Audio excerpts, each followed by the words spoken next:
Meyiwana, mi bo kabodo ojle ogbesusu gege wenu. To kan heji, mina tindo djrodjè gbonjomion Klisti-Jesu dali, nando non la wendagbe, podo nando ma homenjrado ho. Mina sono ma nupikplon bon, owewe dali, kèlè dide asisa ogbesusu gege Kristi ton djrodo. Bon, chomion eton lo polo kede dali, mina so no tindo ojre, dide gbigbo eton la gokona mi bon, nando hode na mado gnon le, aufie salon le, mehe nukundo biale, asupwa sipo le, wendo etindo tuklame le, podo akota le. Mvemi, na mini tunto miton ayi, nando do mi mando ogbesusu gege lome, podo nando moi to goflame pata. Meyiwana mi o so wa kan loji na che mi to ogbe susu gege ko wenu bo ni iwe na mi no lo mi to nukon yi to Osohia le si owe malome bo egbe mi na lileje ota we toji Sigba mi ma hia bele ku mi na hia bele son afo tito doje afo chan we to ni fifli na mi do kodo to gbeta ide do mo kogo na yi do manote to o Eyin wema Klisti-Jesu ton hlan Agun Efesu bo minado akunele makaso tinto egbebane akunele yo wa juwa ima ete utu so kamile nido Jesu Oklunọ ton hengo eba ido mlo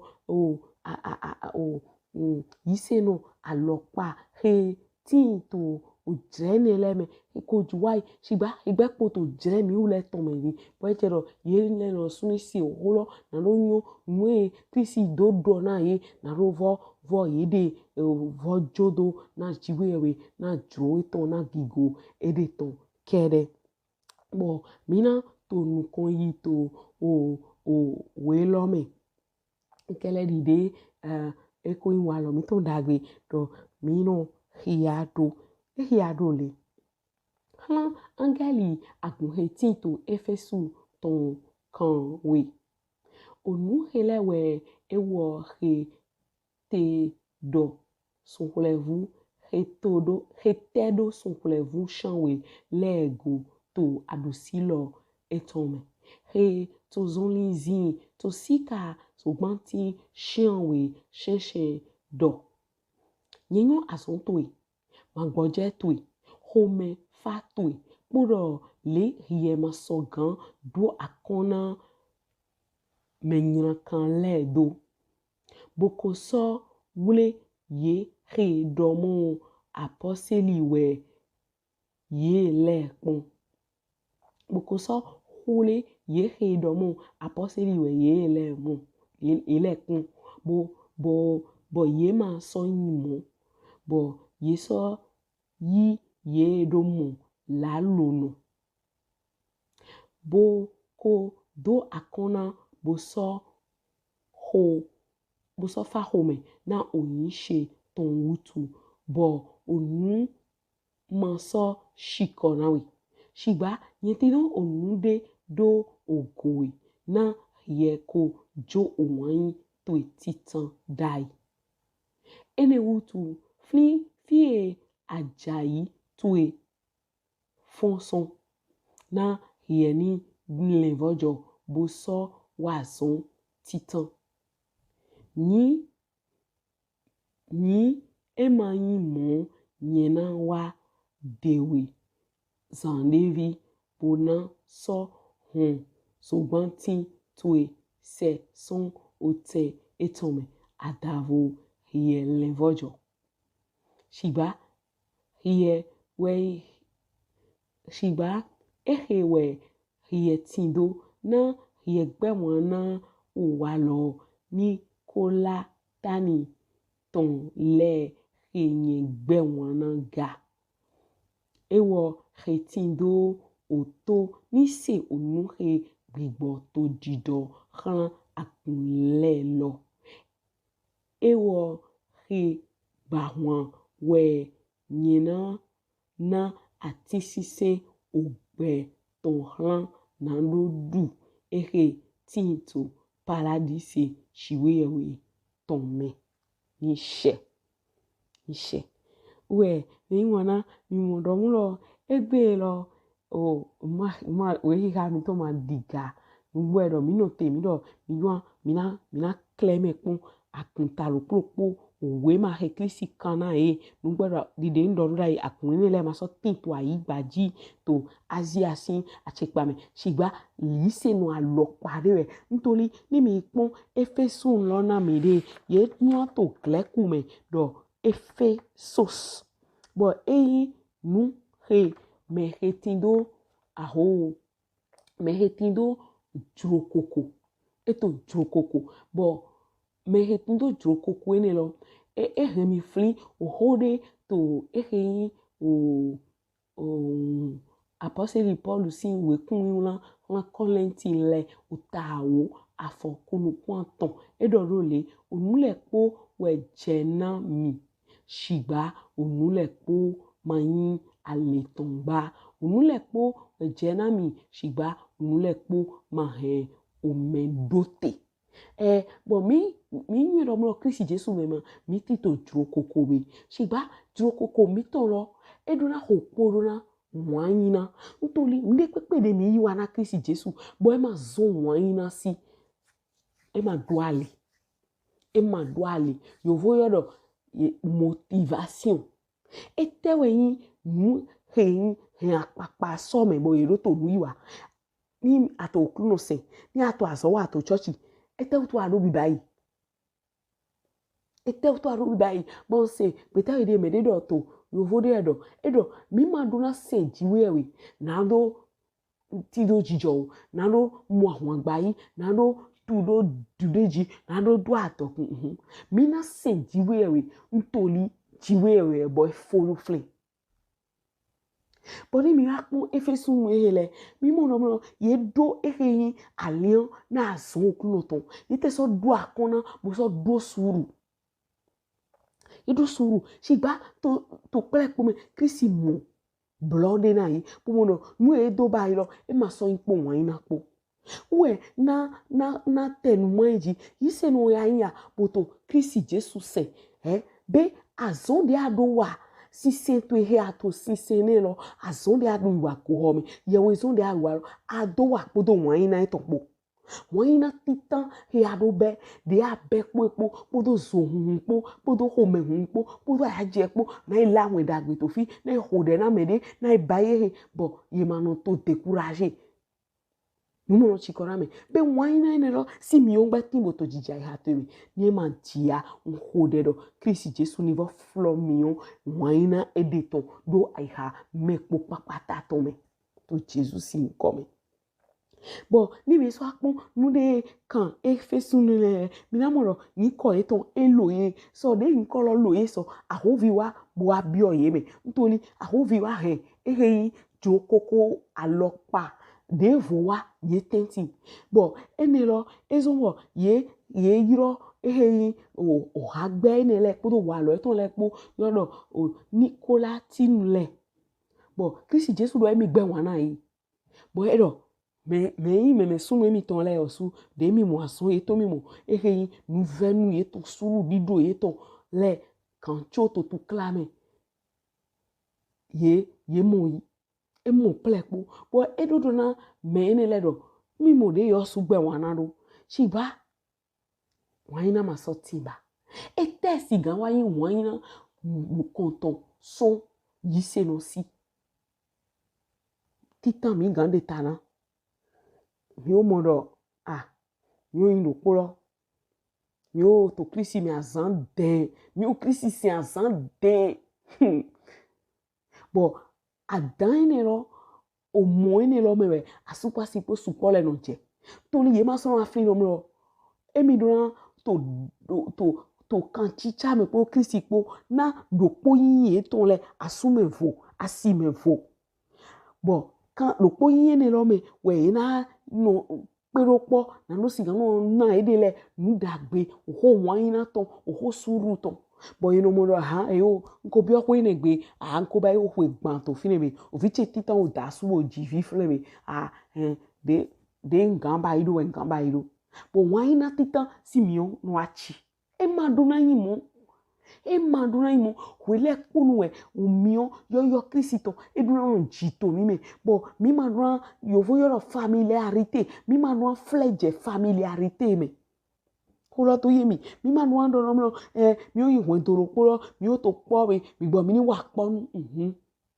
ofo mi ton ko ti wa tin to po bo mi no no ho vo ene lo surtout to kan chicha mi to me po Kristi po to o dehi ho teme mi to me nu pipla mi to me abi ye disonli na ro do ho po epo wo chopo do meru chono po bo na ino ze alodo ndeleji do joto nto asowa deji mina yi fie mi je wo no dosu enemewe betono no miolo egbero po memete bo to kla no awa jan ma ni to kla kate awa nemo no chi miolo bo no yi dekpo to me hele deni bo minamulo Nikolaitani le si azon lo su so yin nde bo tin to tenti eton shiba eni lo ma acha eton le acha Nikolaitani lo ton le e ma duto eji bo ya to kamere ro eten ya acha eton yin no lo mu yin wa lo gigle si vrume ton le ye ni don wa akume na lo yisan etna ngana Akpa jere ro po etin to egbedi ina dodo yise no yin mi pemu ye ma ganje azon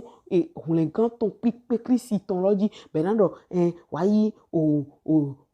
weta David ton somo iro hode amon we na jo bo mele so no yizan mo lo jo e ma yin wa lo dagbe nwe Kristi gbẹwanna itengbe kabi ina du olon iro sanvo mile mi to yise me gbe ma me e ma so yin lo ndo so we ma le ni de ye mo ko wa Kristi me de hulen kan to iton ma o me we mo yin Kristi o lan iton he no na mi kwegbe ma bradu e me yo se mo ndo he wa o yun de gbigbo kuno to de kun na mi ntori we cho no hu kan ni le ina do nteme deji we ni akato o lan ko ze o san fo na gbigbo de du abi vodun de du ete ayin popo ato lesun du polo podo epo e ba iro mi no do akla eyin agbasalan Kristi ton ma bo so nu o fe han eyin mi no do ohun Jesu ton me de pepe to dudu nui ko lo san vona gbigbo de ache pipa de sinsin de mene eto lo po yin podo gbigbo de to ason wa to ache pipa ni le glo bo nde we bo Klisti-Jesu gbẹwanna trala e ma yin we to do Klisti-Jesu gbon we do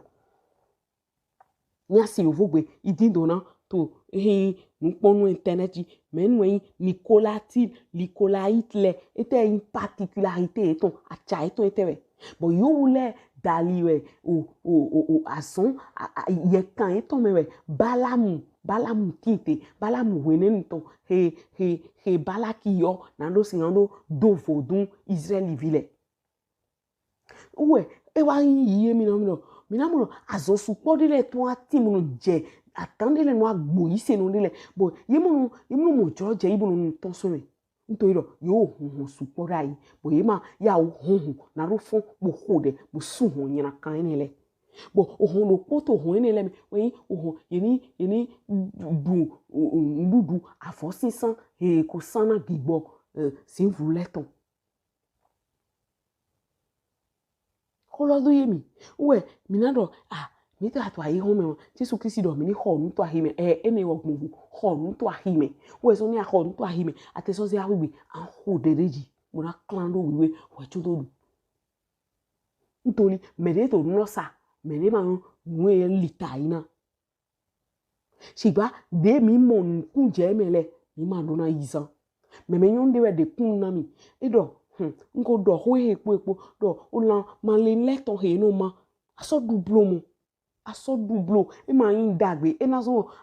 ma do ki won to gbigbo me di djè ntori a check pipa fovo gbigbo me ton le na hunle we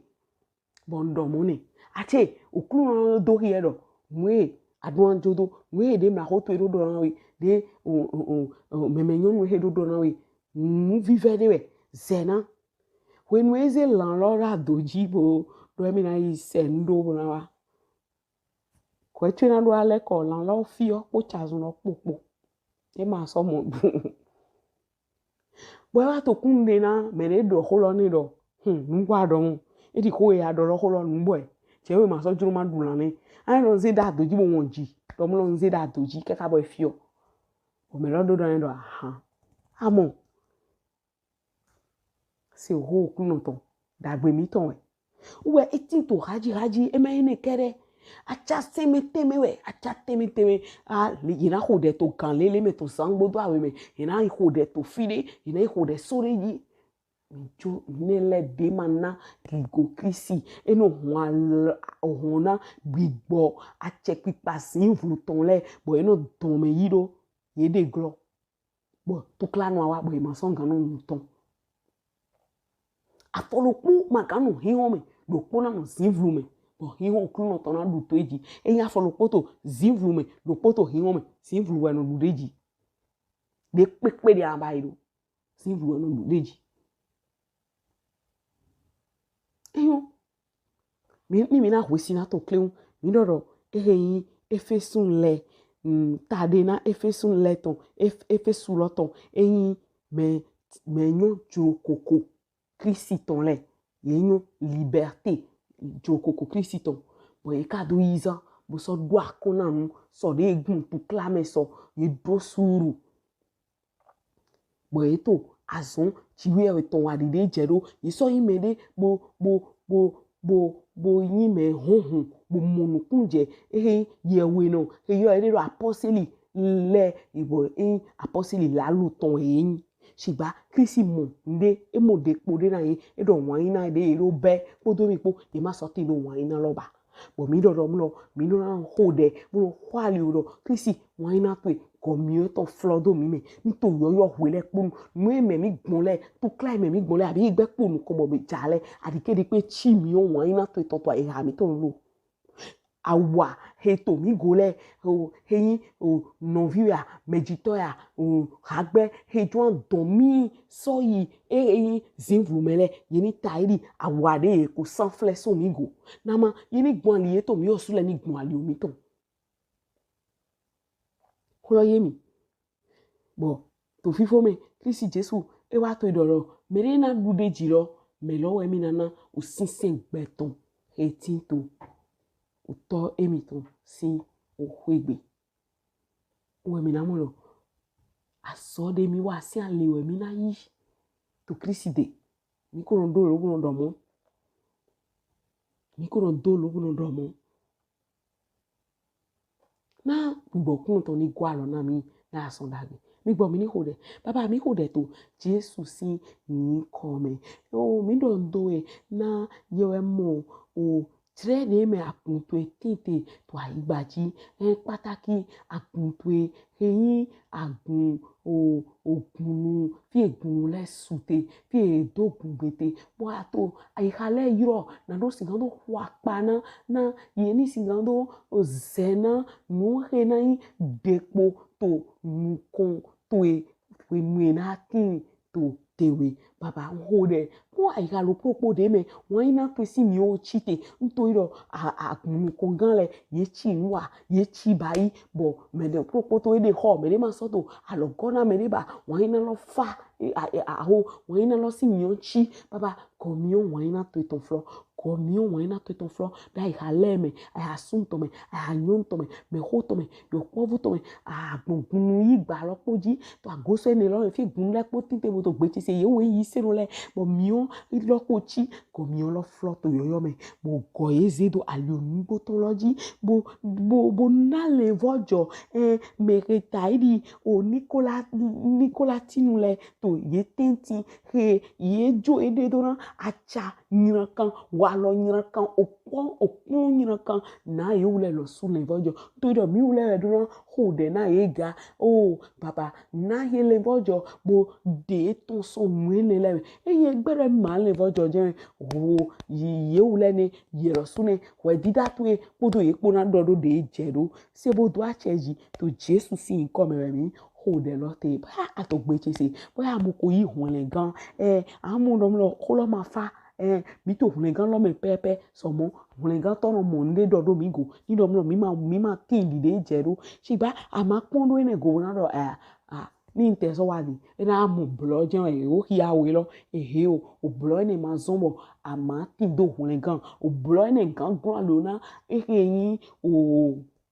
aleto to nukon eton Sigba rin taji lo ino wa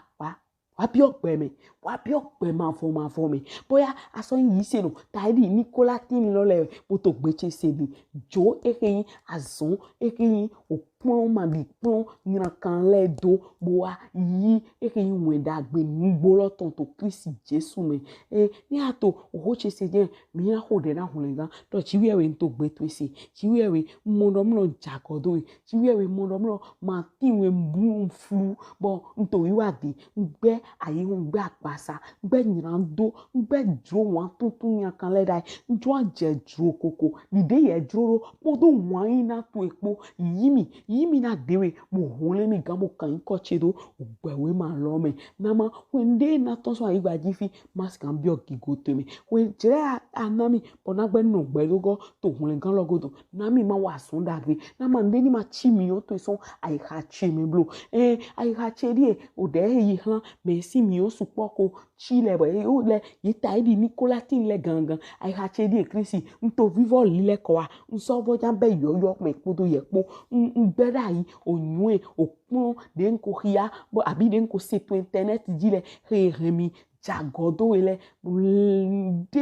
demi ton son wele le me bo gomize do ali oto yi emi me wona ni adoho lo do nu taidi ode nugo yen do Kristi se yen do ejo yin do to na we yen do ehun le we gan kan yin ko to do pe we ma me yin do do ti wen da gbegun bo be ni ndo mo anaso dio agun entori akun de me ate amodo opon jopon wen da gbe nugo ton lo ma to flen to na gbigbo kun to ni gowe je o agun me opon jopon wen da gbe nugo ton lo tinte ya na dugbe jlokoko ton lo podo wanyina pepe ton lo po ma so nukon gan mo mi ndo doche wo ndo do me da ho Klisti-Jesu ton eso ikwide ni dabo